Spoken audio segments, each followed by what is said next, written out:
দীপার শীতের সুদূর মুছে দিয়ে সোনা রূপা দীপা সবাইকে ছেড়ে বহু দূরে চলে গেল সূর্য। হ্যাঁ বন্ধুরা, আমরা এমনটাই দেখতে পাবো অনুরাগের ছোঁয়া ধারাবাহিকের আগামী পর্বগুলিতে। মিষ্কার কেসের রায় ঘোষণার পর রূপাকে আবারও হসপিটালে নিয়ে আসে অর্জুন দীপা।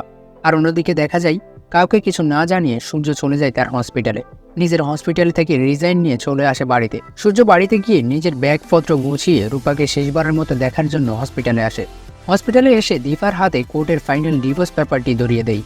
ডিভোর্স পেপারটি দীপার হাতে দিয়ে সূর্য দীপাকে বলে, দীপা আজ থেকে তুমি মুক্ত। এই পেপারটা অনেক আগে এসেছিল কিন্তু দেওয়া হয়নি, আজ তোমার হাতে তুলে দিলাম।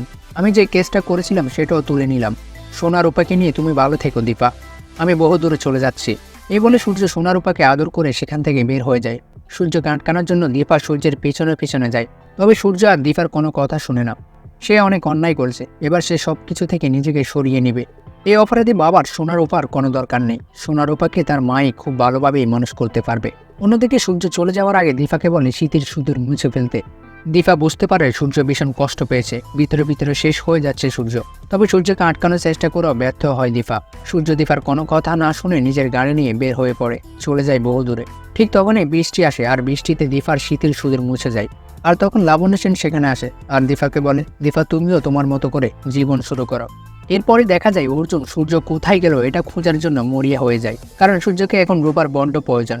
ছুটে যায় অর্জুন সূর্যকে আটকানোর জন্য। তবে দীপা অর্জুনকে বলে দেয় যে সূর্য আর কোনোভাবেই ফিরবে না, সে খুব ভালোভাবেই বুঝে গেছে। তো বন্ধুরা, তোমরাও কি এমনটাই চাও? তো সূর্যকে যেন আটকাতে পারো অর্জুন, জানিয়ে দাও কমেন্ট করে। বাংলা ধারাবাহিকে সব আপডেট সবার আগে পেতে এক্ষুনি সাবস্ক্রাইব করুন আমাদের চ্যানেলটি। ধন্যবাদ সবাইকে।